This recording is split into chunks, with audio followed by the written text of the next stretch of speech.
Will your grace run out? Before I knew Jesus, I felt empty almost all of the time.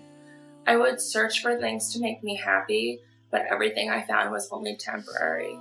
Before Christ, I was raised in the church and went every Sunday because my parents, made me go.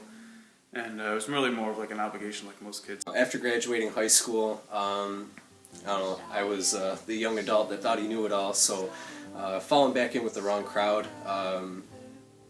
Christ kind of faded out of my life, unfortunately. I was fortunate to grow up in a Christian home, so I accepted Jesus into my heart when I was a 5-year-old in Sunday school. Although I can't say that I completely understood what that meant.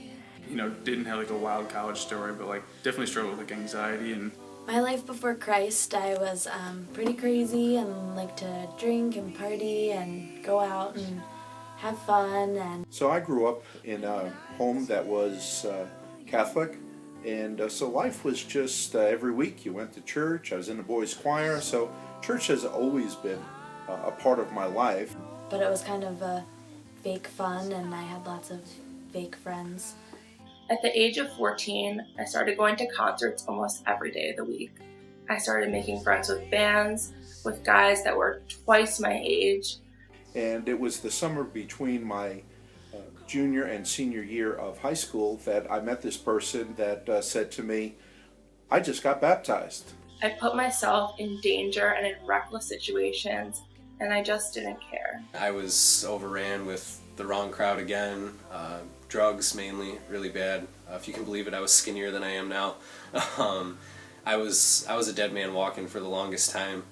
As I got older, especially as I headed into my teenage years, I became aware of this sense of emptiness in me. Well, the change, she began to tell me more, and she gave me a Bible. I began reading the Bible, and I realized that even though I was going to a Catholic school, I really didn't know much about the Bible. So I was definitely a Pharisee. I was really judgmental. Definitely thought I was God's gift to the world. And it was after that I began to realize I need to read this book and find out more.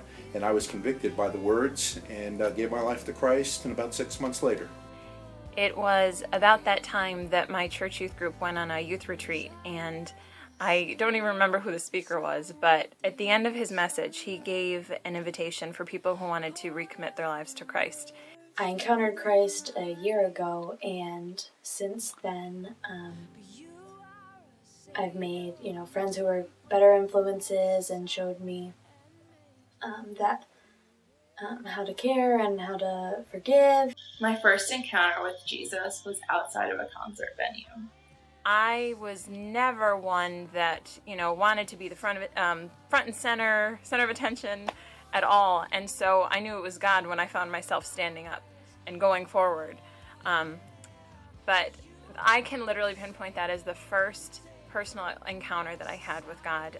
We ended up sitting outside of the venue talking about Jesus and his story and who he is, and I felt a presence that I just couldn't deny. My life at that point was changed forever. And I was just trying to read my way through the Bible, make myself feel better, trying to do all these things, take care of my guilt and sin for myself. And it's and so finally I realized that there's nothing I was going to do to take care of my sin that had been taken care of for me. And there were times I lost my job. There were times when my granddaughter was born early. Now that I have Jesus, my sense of compassion is through the roof. My priorities have just totally changed.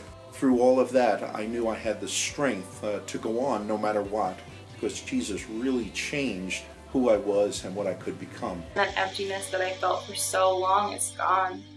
God has placed this incredible passion on my heart to be in Africa doing his work. My life since then has been one that strives for a daily closer walk in relationship with Christ. I would say recently, probably within the past year and a half, when Village first started getting going, I was actually at work one day, and I just broke down into tears at my desk, and I knew there was something missing. So I got in touch with some good people, and here we are today.